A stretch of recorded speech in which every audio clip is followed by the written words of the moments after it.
I want you all to ask yourself this question. How come if an audience is all listening to the same speech, they will often take away different things and feel different ways about that speech? The answer is simple: the social judgment theory. This theory was created by Carolyn Sharif, Muzaffar Sharif, and Carl Hovland. Today, I would like to talk to you all about the social judgment theory and how to better know when you are using it. The social judgment theory is a complex framework that studies human judgment. It attempts to explain how attitudes are expressed, judged, and then modified. Perception of an idea comes from comparing it with current attitudes, and according to this theory, an individual weighs every new idea and attitude. They compare it with their present point of view to determine where it should be placed on the attitude scale in their mind. The social judgment theory has 5 main principles. Number 1, we have personal categories of judgment by which we evaluate persuasive arguments. Number 2, when we receive persuasive information, we use our categories of judgment to then assess it. Number 3, our level of ego involvement affects the size of our attitude. Number 4, we generally distort incoming information to fit our categories of judgment. Number 5, small or moderate differences between our position on a topic and the one being proposed to us will cause us to quietly change. Large discrepancies, however, will not.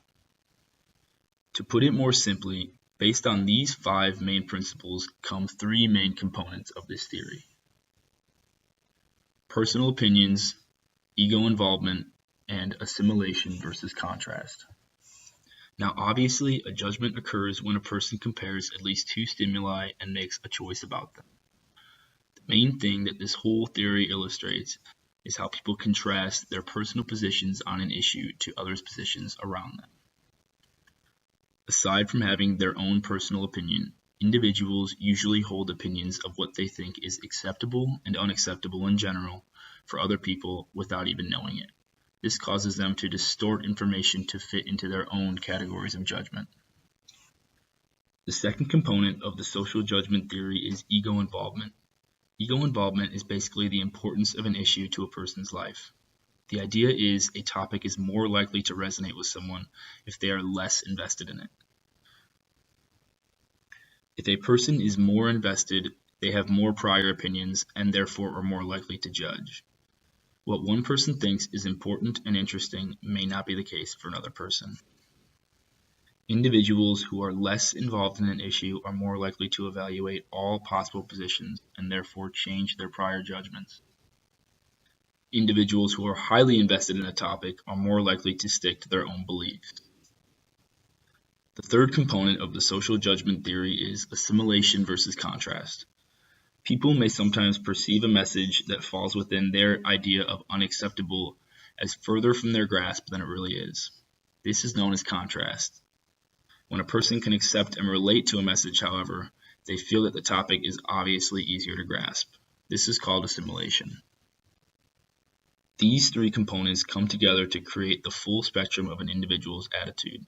This is what Sharif and Hovland call your latitudes: the latitude of acceptance and the latitude of rejection. They define the latitude of acceptance as the range of positions on an issue that an individual considers acceptable. On the other hand, the latitude of rejection is defined as including the positions that one finds objectionable. This latitude of rejection is essential in determining an individual's level of involvement and thus his or her likelihood to an attitude change. The greater the rejection of latitude, the more involved the individual is in the issue, and thus they are harder to persuade. Now that you all know the 5 main principles and the 3 main components of the social judgment theory, hopefully you will be more aware when you are using the social judgment theory. Thank you.